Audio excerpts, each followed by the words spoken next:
Welcome to May I Interrupt, an eye care roundtable discussion sponsored by OCULUS. Each of these shows, we explore questions in the world of eye care and other topics of interest with leading experts in the field. I'm Craig Norman, and I'm joined by my friend, colleague, the brilliant, humorous, and yet to be a winner on this show, Dr. Jason Jedlicka from Indiana University's School of Optometry. Hi, Jason. How are you? Nice, buddy? Craig. I've never had an introduction like that. Yeah, you're worthy. You're not a worthy opponent, but you're worthy of the introduction for sure. That's very nice. And so, I hope you're ready. I've gotten a lot of feedback from people that said you've been too rough on me lately, so I'm not sure if that's your motivation here. Being nice, I've heard that myself, which means I have to step up my game just a bit. All right, appreciate that. Just to make sure. I hope you're ready to take on the guests or challengers. I am, but can I just say one thing real quick, by the way? Absolutely. It feels good to be on a show where I'm not in the minority because I have hair. Ah, I see. So today, I enjoy our guests because we have one thing in common. We have more hair than you, Craig. Yeah. Listen, hair is highly overrated. I have it growing in a number of places on my body. Okay. Oh, my. Let's get going. I want to introduce our guests. First is Dr. Gary Gerber. This is usually where we say, Dr. Gerber needs no introduction, but I'm going to give one anyways. And that Gary is the founder and chief dream officer of the Power Practice. Everybody knows this is practice building and consulting company whose mission has really been to build doctors' practices and help them allow to reach their dreams also. Most recently, I think we're aware of him as co-founder of Treehouse Eyes, the country's first company dedicated exclusively to building this category of myopia management. He's widely seeing, especially recently in webinars, online chats, and of course weekly in that terrific radio show that he has. Gary, how are you doing today? I'm doing fine, Craig and Jace. Thanks for having me. Looking forward to this. This is way more fun than doing a regular webinar on what's new with the cornea. So glad to be. Well, we hope so. We're really, really pleased to have you here. And one of your challengers today also is Dr. Kenny Mahler. Kenny comes to us from Florida.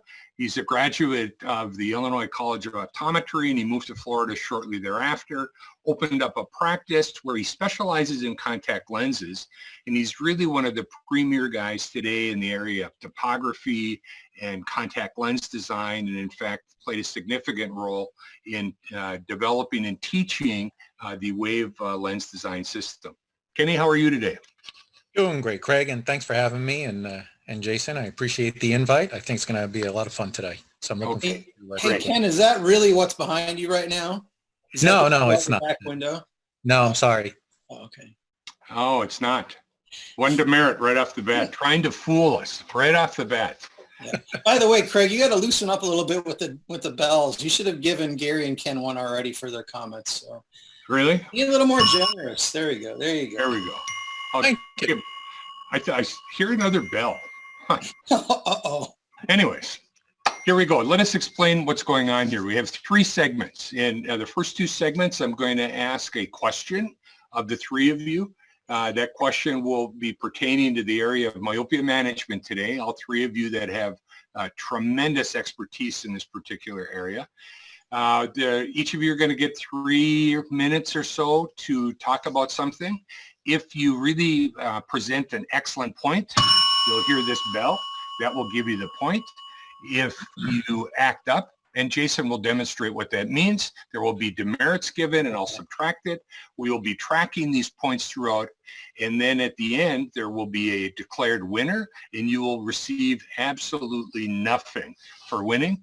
But you might be able to claim that you too were part of the show where Jason Jedlicka is always a loser. Yeah. So that part in itself. Pretty much like life in general. It's really kind of fun. So let us start if we can. And we're going to begin with talking about this whole thing about myopia management. And it's such a hot topic today. And Jason, if you don't mind, I'm going to start with you, if we may. Okay. And I'd like bar low to begin with. Is that what your theory is? Exactly. Gotcha. I'd like to have you go ahead and convince me why, as an eye care practitioner, if I'm in practice today, I would want to get into myopia management. Well, so I was actually thinking about this morning, and I mean, I couldn't think of a reason why you wouldn't. Okay, clearly, there's enough evidence out there to talk about the effect of eye growth, axial length growth on the health of the eye. Okay, so is there any downside to doing it? I can't see it. So unless you want to ignore the scientific publications, if you want to ignore the FDA that's now clearly said there's a way to control myopia, if you want to ignore what's best for your patients, I mean, then don't do it. But if you want to practice at the standard of care that we are at right now, I think everybody should at least be considering it or having it to some extent. I mean, we don't all have to have a myopia control emphasis as the primary goal of our practice, but we should be aware of it and we should be talking about it when it's appropriate. Excellent. Dr. Gerber, Gary, what do you have to add to that? I would say, just like glaucoma or diabetes or any other condition that we know we have evidence is going to get worse, would you stand idly by and do nothing and let your patient get worse? And if you're willing to do that with myopia, then you need to get your head examined, because these kids are going to get worse if you do nothing. And you have a professional obligation to either treat them, send them to somebody who's going to treat them, just like VT in a convergence case or a cone or anything else. You got to, the technology's there, the science is rock solid. You can help the kids, and if you don't, you're not doing what's best for the kid. And if that's the case, you shouldn't be practicing. Yeah, and just like I was saying, may I interrupt, Craig? Even if you don't have a treehouse-sized practice to practice, and you should be referring to somebody who's willing to do that, who is willing to take care of the kid like that. You just have to at least recognize it and have that discussion. Excellent. Gary, do you have anything else to add there?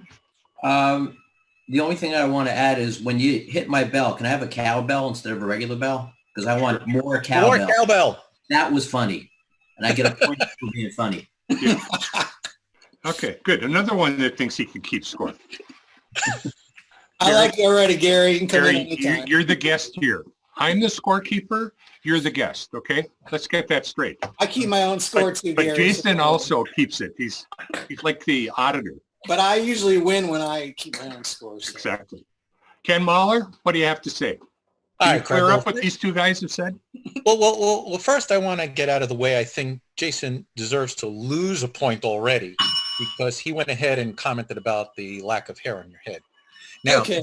as far as myopia, I actually can't agree more with the two other gentlemen here tonight, because the kids Gentlemen, are you definitely forgot getting their worse. names already? Okay. What's that? Gary Gerber and Jason Jedlicka. Okay.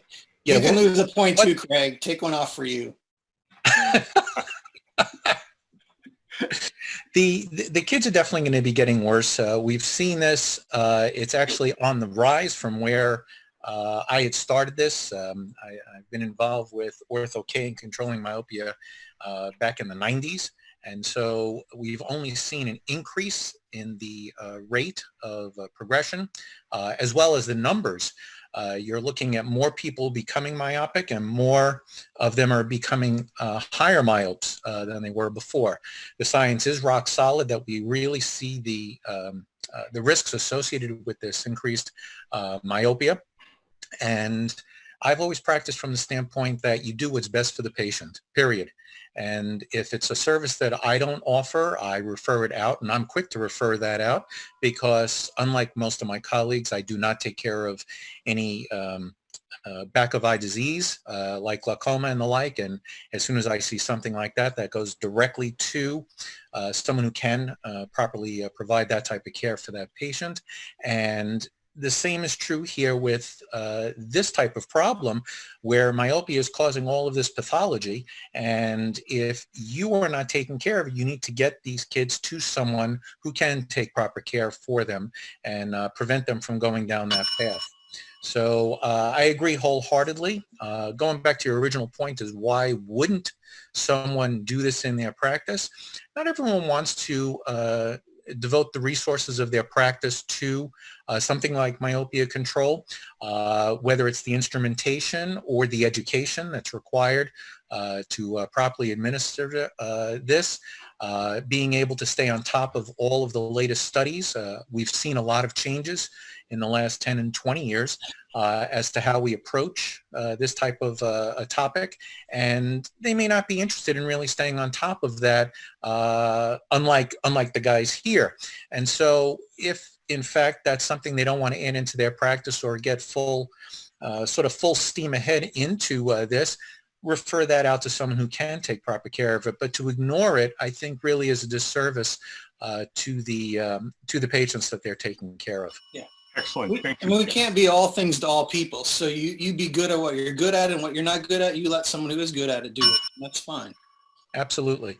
So can any of you guys tell me, are there any updated numbers other than the World Health Organization stuff that came out a couple of years ago about where the projections are, what percentage of the population, or is it still that around 50% or so of the global population will be myopic by 2050? There's that. I think for this group, probably the big stat is what we look at all the time is how many myopic kids are there today, like right now. And that's between 10 and 13 million just in the US. And that's growing dramatically. And right now, the current OD labor pool, and I really believe this is an optometry should be owned by optometry. In the current OD labor pool, there's not enough of us to take care of these kids. There's not enough ODs.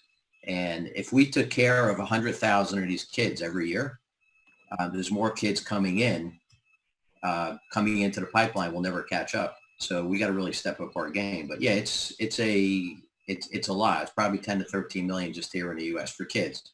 Of course, as you change the definition of a kid, a little bit younger, a little bit older, a little bit higher. But in the sweet spot, we can have the most effective treatment and really put the brakes on, in some cases, stop it. Usually at a minimum, slow it down. It's probably 10 to 13 million. And Okay. I think one other thing to follow up on what Gary is saying is it's not just the incidence of myopia. It's really the incidence of high myopia, because that's really when you start to get into the real health risks. And that rate, even while myopia has doubled in the last 30 years or whatever, the rate of high myopia has gone up by like 10 times. And so, that's where we can really make an impact. And I think that those are the numbers that are going through the roof. It's preventing those 6 and up myopes. Right. That's the part we can really impact. And that's really where we have a bigger. So Jason, this would be the difference between physiologic and pathological myopia. Yeah, for sure. So over the 6 diopters. And of course, the thing is, we don't really know at age 8 for sure where they will be at, if they will be over 6 or not. So it makes sense to get in there regardless to be able to see what happens. Now, I know there's all those different tests that we're looking at to be able to project that, but I guess the takeaway is to be aggressive with these young myopic kids as much as possible. Yeah, and a lot of people will argue that what's the difference between -3 and -6? And the reality is that between -3 and -6, the incidence of ocular health issues is 5 times more at levels at -6 and -3. That's a lot. That's a big difference. So to say why intervene when the kid's a -1 and keep them at a 3 rather than a 6, I mean, it's a very big difference. So. Okay, that's great. Well, to add on to that, Craig, I think two important points I think are lost here in what we were just talking about. Number one, back in 2012, I think it was Ian Flitcroft's study was released and showed that as little as a quarter diopter myopia already leads to pathology. Now, yes, absolutely positively, the higher myopes are at a higher risk, but I don't think we can blow off the fact that we have a lot in that sweet spot -2, -3, and if we would intervene way earlier for these kids and keep them, whether it's a -0.5 or a -1, or even stamp it out altogether, which I don't think is realistic at this time, but possibly down in the future. That has a huge impact on the health of all of these eyes as these kids get older. The other thing also was, we just saw a study released last year in 2019 that showed that for every increase of 1 diopter of myopia, you're looking at a 40% increase in these pathological risks. So what's the difference between -3 and -6? Well, that's a lot. Actually, between -3 and -4, we're talking about a 40% higher risk for that child that's Right. just even going up to a -4, which historically we've said, well, that's not really all that high a myope, so let's not worry so much. That's really not what the data that's coming out of the studies is really saying. Okay, great. Right. Let's bring that Great. round to a close. Gary, you'll get your chance. Okay, was important, but okay. All right. You'll get your chance. Okay. You know, unfortunately, I gave Kenny an extra point there, but then took it away because twice I tried to cut him off. Oh, But tough host. let us, before we move on, here's where we stand. Gary, 6 points. Ken, 5 points. You were at 6. And Jason, no surprise, you're last. But you're close. You're at 4 points for the first. Wow. So Feeling good. you're within shouting distance. Feeling good. Okay, so let's move on. So it convinced me. Got myopic kids in the eye care practice. Got to get in the game. Now there's all these options, right? And the options are related to atropine, spectacle lenses today, ortho-K, soft contact lens multifocals. Gary Gerber, where do you go first, or how do you make the decision? So we have the advantage that our advisors put together our proprietary protocol, and based on peer-reviewed data, if the kid comes in, he's this ethnicity, this prescription, you start with X. If it doesn't work, you go to Y. I would say to anybody listening who's not a Treehouse Eyes affiliate of ours, first of all, they should be, but take that off the table. It doesn't matter what you start with, just freaking do something. And if you stress over, well, is this the absolute best? Anyone that you pick of the currently known clinical valid modalities is light years ahead of doing nothing. And it sort of relates to the comment before when Jason brought up, we're concerned about these -6s, and you said below that is physiological myopia. I don't think there is physiological myopia, because the kids you really got to worry about are not the -6s. It's the -1/4s and a -50. No kid wakes up as a -6. They progress to that. And the data is pretty clear that the sooner you jump in, the younger the kid is, the lower the myopia, the more efficacious you can be. And if we accept the other Flitcroftism that there's no safe level of myopia, so there can't be pathological, there can't be physiological, it's all bad, it's all pathological. You got to put the hammer down, pick any one of the modalities you know that works, do that, and you're doing a solid by the kid. Excellent. Jason Jedlicka. Yeah, I mean, I don't have the protocol worked out like Gary does, but to me, when a kid reaches the point where they need vision correction, which you can decide when that is, and they're -50, -75, whatever, then obviously you need some type of vision correction. So prior to that, I think atropine's a great entry level because you don't need corrective lens. So why put somebody in a modality when you don't need a corrective lens to begin with? Now, once you reach that level of I need corrective lenses for something to see the board or whatever, now you have all 3 options on the table. And I feel like, I have my own personal preferences. I think having all of the options makes a lot of sense. I think for young kids, 6, 7, 8-year-olds, I'm not a big fan of having them wearing soft lenses 14 hours a day, 7 days a week. I like the idea of them being under the parents' supervision of their ortho-K lenses at home at night. Once you get old enough to wear contacts with your own skill of putting them in and out. It's different, but the one thing I do want to talk about real quick before Kenny gets his turn is just was doing a lot of review of the publications lately. And I think if you look at the new stuff coming out on soft multifocals, it seems to be a little more effective than Ortho-K, but I think you have to think about the fact that most of those studies are relatively new, and the Ortho-K studies, a lot of them are older. And if you look at the newer Ortho-K studies where we're getting smaller treatment zones and more effective plus power in the reverse zone, the Ortho-K studies are showing better control than the ones that were done 10 or 15 years ago. So I think they can all be equally effective. Again, like Gary said, I think you just got to do something. Yeah. Yeah, excellent point. Kenny, before you get started and answer the same question, what is the youngest age of a patient you put into a device? Not atropine for myopia management, but a soft lens or an Ortho-K design. Is that for me? Yes, unless there's another Ken on the panel, that would be you. Well, I don't know if you wanted to give these guys a chance to answer that first. All right. Well, I make the rules here, okay? You're a participant. We're done with today's show. You're just going to watch this. I'm going to be here next week, okay? Go ahead. Your turn. Yeah, only because of our ratings. That's why he'll be here. You never know, Craig. Kenny could be back next week. That's right. I could be at the beach. How do I get that background? That may I interrupt and get Craig out of here? Bingo. Good point. Doing that by himself. It's okay. All right. As far as the young age type of thing, I think that it really comes down to a practical management, both with the fact that you have to have a child who is going to be cooperative with whatever treatment modality you're going to, put into place. You have to have a parent who's on board and actually understands and sees the value of going ahead with this type of a treatment.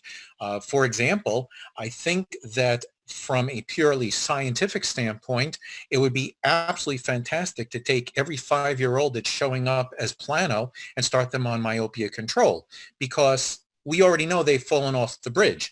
They're supposed to be hyperopic at that age, and if they're plano, you're going ahead and you're cutting them off before they go ahead and start to become myopic and even entering into whatever that pathology that comes along with the myopia is there. However, I think you're going to have a very, very tough sell to a parent whose child is 5 years old, 20/20, has no refractive error, right, and we want to install or instill some type of a treatment to prevent them from becoming myopic. So there's that practicality. So Ken, if I could just stop you for a second, I understand that. The question was, what's the youngest patient you put into a device? Well, you have to see some progression, because then the conversation is easier. And as far as the age goes for that, I've seen 6. That's my youngest. Taken I 5-year-old. put in Ortho-K lenses or lenses. The youngest I've put into Ortho-K is 5, but the kid was already a -850. Yeah, so I would do any age if the kid had the myopia. It's just the youngest I've had the opportunity to was age 6. Right. Exactly. And I think that really determines the age. I'd have no trouble going down to a 4-year-old had I gotten them already seeing that progression of myopia. I think that's a good time to have that conversation. Okay. So I think in a practical, the thing you said before too about the cooperation level, and certainly 6s, I've had 6-year-olds who handle their Ortho-K lenses fantastic. And I've had 8-year-olds who will not allow it still, no matter what mom and dad or anybody says. And so I do look forward to having, these spectacle lenses, the MyoSmart or the DIMS lens that's coming, hopefully, that in those, and I'm not saying that would be my choice for everybody, but I would love another option that's easier for the kid than putting a device on their eye if the kid is tentative about it. Having a spectacle lens that also seems to work would be great. Another tool. Excellent. So Gary Gerber, how do you convince your new treehouse practitioners that they're going to need to develop the confidence and the communication skills to say to a parent, your 6-year-old needs to have this optical device for myopia.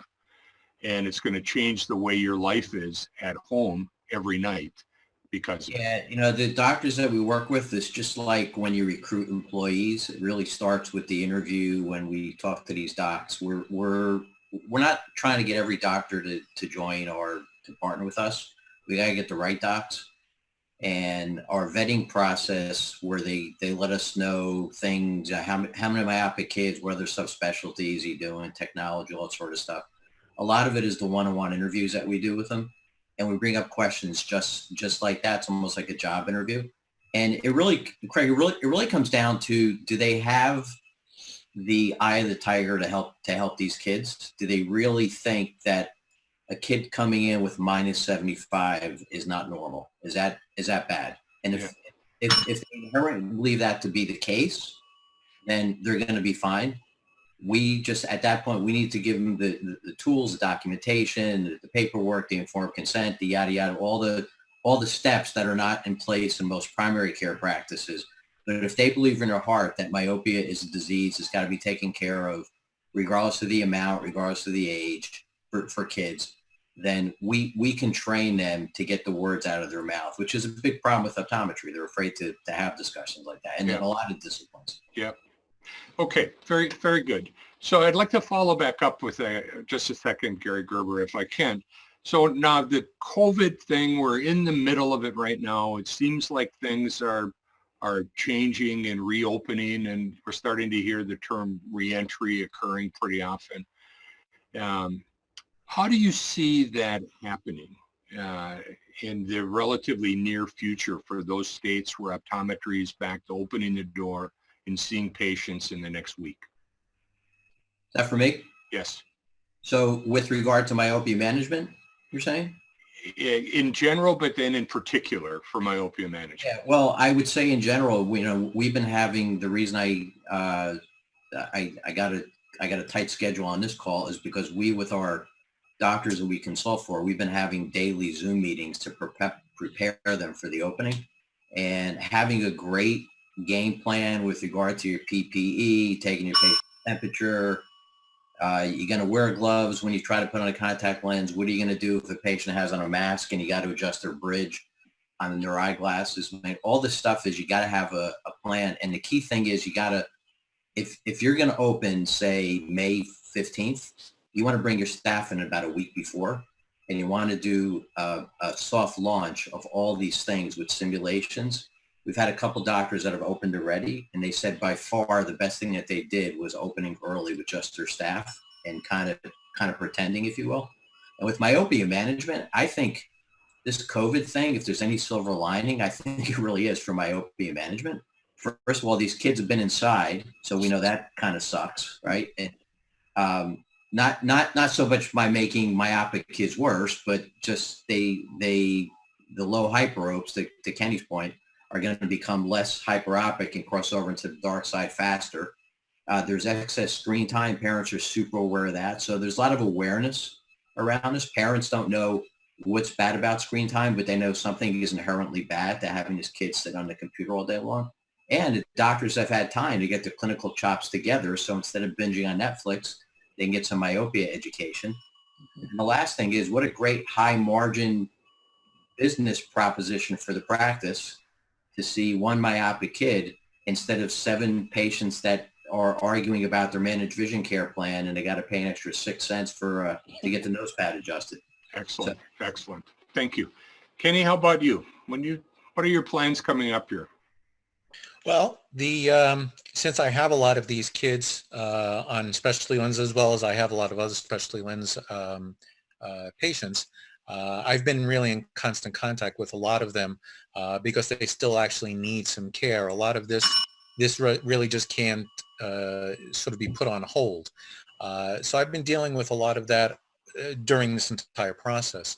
As far as returning back, absolutely exactly what Gary was just talking about, putting protocols into place as far as temperature upon entry, questionnaire about travel and their health in general, proper PPE as well, and then obviously spacing out a lot of the appointment times so you don't really have a backlog of people all sort of mingling around, with each other where they really can't be doing that. So that's my plan. I have not yet returned back. I'm considering possibly next week or possibly the following week of going back to start getting things back under control where we have a little bit more normalcy to the patient flow. Okay, that's great. Kenny, thank you very much. Jason, I know your setup's a little bit different, being in the university setting, and a lot of this is out of your control. But do you have anything to add to those two terrific responses? I would just say that being at a school, obviously our clinic, we have 38 exam rooms. So we have issues with patient volume at any given time. And so it will be a challenge. We're looking at staggering our exam schedule a bit more than we normally do. Normally we might book 4 or 6 people all to come in at exactly 1 o'clock. And instead we're going to try to do 1, 1:05, 1:10, 1:15, something like that. So yeah, I mean, we have things that we're putting in place to try to do exactly the same thing. And I would just add to that too, that this period of time is, like Gary mentioned, this is a perfect time for somebody who hasn't taken the dive on this and decided they're going to do this, to be implementing their protocols, to be getting their consent forms ready, to be figuring out where they're going to be sending their scripts for their atropine, where they're going to be ordering their contacts from, educating their staff. I mean, so that when you come back after this 6 or 8 week layoff, you have no excuse now not to have some type of myopia control practice implemented for your practice. Okay. All right. Excellent. Wow. That ends that round. Was that 5 bells I just got? No, that bell was the end of the round, Jason. I think that was Good 5. try. Good try. If we add those up, what I just did, you still don't have 5. Oh, yeah, I had 4 before. Exactly. That's my point. Okay. So I only insulted you once today. How can I lose so many points? it was the heartfelt part of that insult. I'm still not recovered, to tell you the truth. So, hey, Kenny. Yeah. So can you give us, this is sponsored by OCULUS, and we're really, really have a lot of gratitude for them for letting us be goofy like this, and to be able to educate and communicate and have some fun at the same time. Can you talk a little bit about OCULUS and your interaction with them, just briefly in 30 seconds or so, relative to the use of their instrumentation and such? That's really easy. The instrumentation's fantastic. The support's been fantastic as well. I think it's a great company for optometry to be involved with. As far as the experience that I've had getting all of the data from the instrumentation there, this has been a huge boon to me as a clinician to be able to do better management for patients in the office. So. Okay, that's fantastic. Gary, do you have anything to add to that? And of course, you just lost the point for the dog barking. But if you could weigh in, that would be great on your experience with OCULUS. That wasn't my dog. When my dog barks, your seat's going to rattle. Okay, so that wasn't mine. That was a yapper. Oh, I see. So it's your dog denying. Yeah. Wait, I'm going to bring him into the room. I mean, I don't have anything. I agree with everything Kenny said. Awesome company. Technology is just killer. We at Treehouse Eyes cannot exist without the OCULUS technology. It's just drop dead accurate, easy to use, kid friendly. You could check all the boxes. Support's been great. Open to suggestions, responsive. Yeah, they're awesome. Great company to work with. Okay, that's fantastic. Okay, so Jason, I'm not going to ask you anything here. You can't go. So I have no hope of catching up now. No. Wait. Craig, you look great today. I look great today. Okay, that gives you one more. Suck up. That's the only way I can even compete. It did put you ahead of Ken Muller, though. Good move.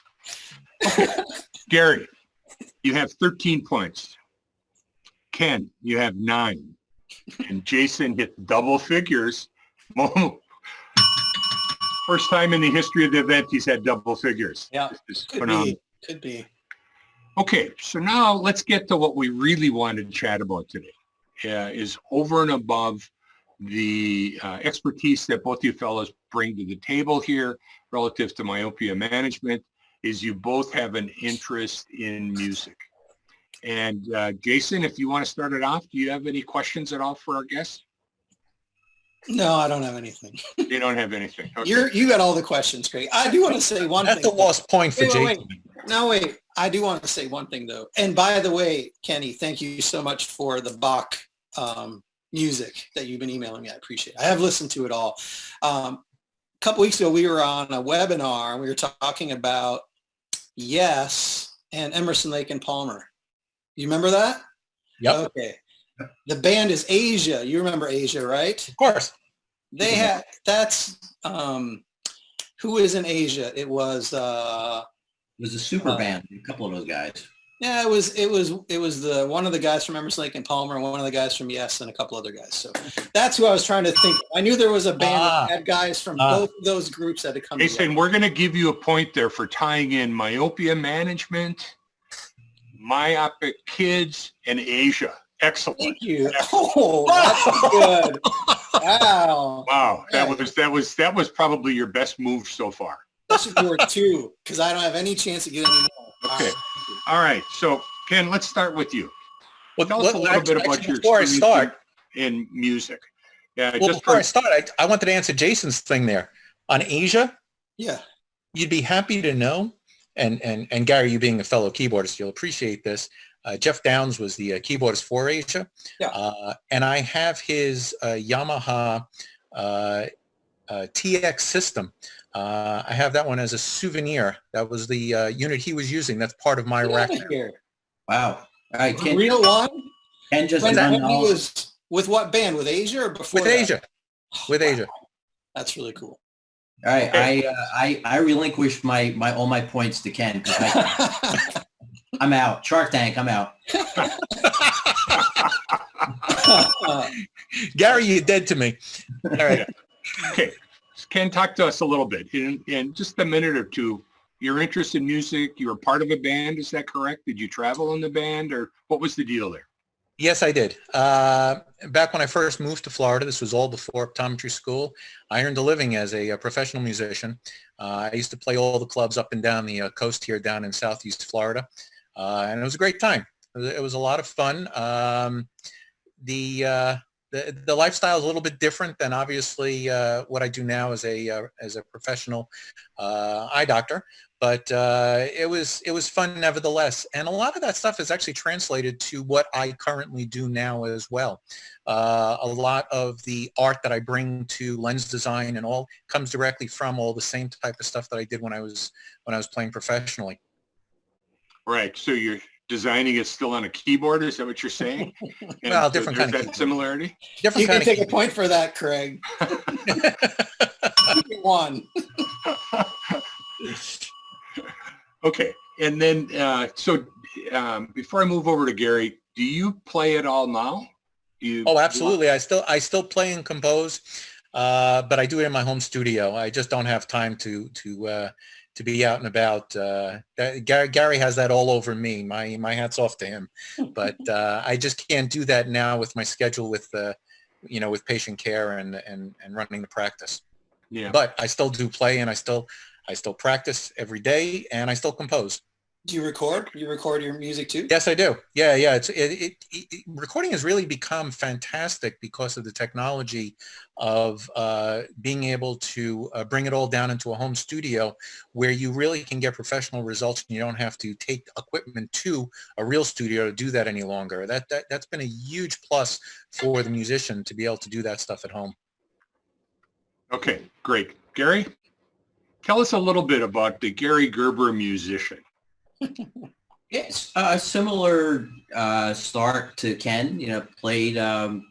Started junior high school, college, playing in bands, bar bands, college, paying the bills, summer gigs. I had one of the coolest summer jobs ever when I was living in Jersey. When the Playboy clubs were open, I was the pianist inside the Playboy club because somebody had to do it. Yeah. So I volunteered for that one. And one of the coolest stories was that was during the gasoline shortage.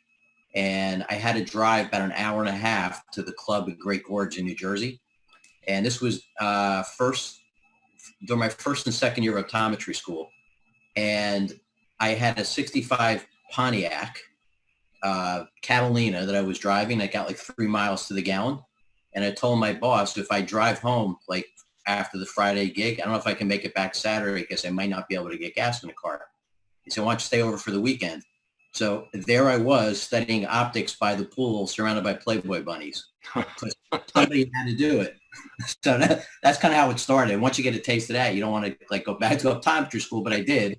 So yeah, now I've always liked kind of 80s hairband rock. That's why I get to look like a homeless guy. And I've had the pleasure of just touring, some like incredible kind of bucket list shows and gigs with guys. Like when I was a kid, I said, when I grow up, I want to play with those guys. And I just threw a lot of like Ken, you practice. It's the Malcolm Gladwell thing of 10,000 hours and just that's not enough. And I fell in with some really, really great guys that I tour with. And I've been super fortunate, met some incredibly famous rock icons through the touring. It's been really like a dream come true for me as a performer. So like that reference to the gas shortage and being in college, that gave me a pretty good guess at your age, Gary. Yeah, exactly. You dated yourself for that. 26. So Gary, let's say like in the year 2019, how many gigs did you play, if any? 2019, probably, not that many because I still got a day job. 30, 40 shows a year is about all I can really weekend. But it's not it's not a lot of time because when you do them, it could be like 4 nights in a row and then 2 nights off and then 4 nights in a row and 2 nights off. So timing wise, it's not that many. You go out on tour and you can bang out 19 shows in 3 weeks. So yeah, I would like to do it more because as long as they have Wi-Fi on the bus, I can work. So right. That is fantastic. And I think it's so interesting because hidden behind so many eye care professionals is some talent.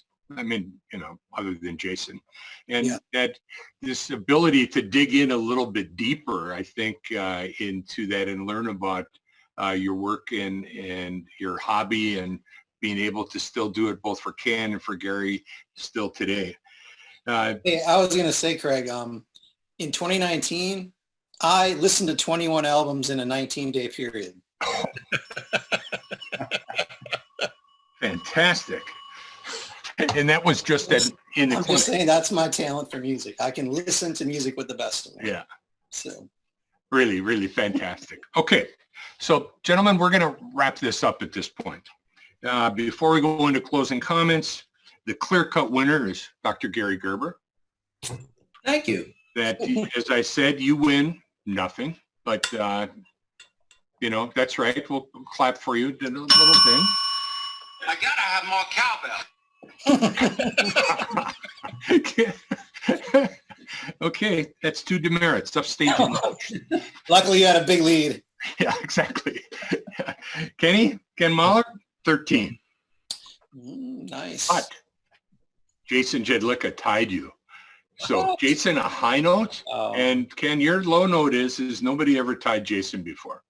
Oh, gee, thanks. I know. What an accomplishment. Maybe in the future we'll bring you back and we'll give you a second chance at this. Maybe we'll even have the introductory and the outro music being your own. And then you'll get points for that automatically. I was thinking we could have Kenny back sometime when I host and you're competing against him, and then he could just kick your butt. So, all right. Along with anybody else that would actually be in that position. I get it. Jason, any closing comments? No, thanks guys for being here. This is awesome. And I would like to echo that, of course, that interesting today. We learned a little bit about myopia management.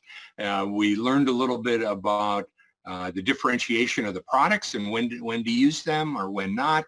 Talked about how to get young kids into this modality. I think your comments about reentry for both of you are really spot on. And as hopefully we all get back into that will be terrific. For myself and for Jason, we really appreciate you guys spending the time with us today. It was fun, entertaining, irreverent, educational, all of that stuff wrapped into one. We really want to thank Oculus again for helping sponsor this, and look forward to having everybody tune in again soon. Thank you, fellas. Hey guys. Thanks a lot.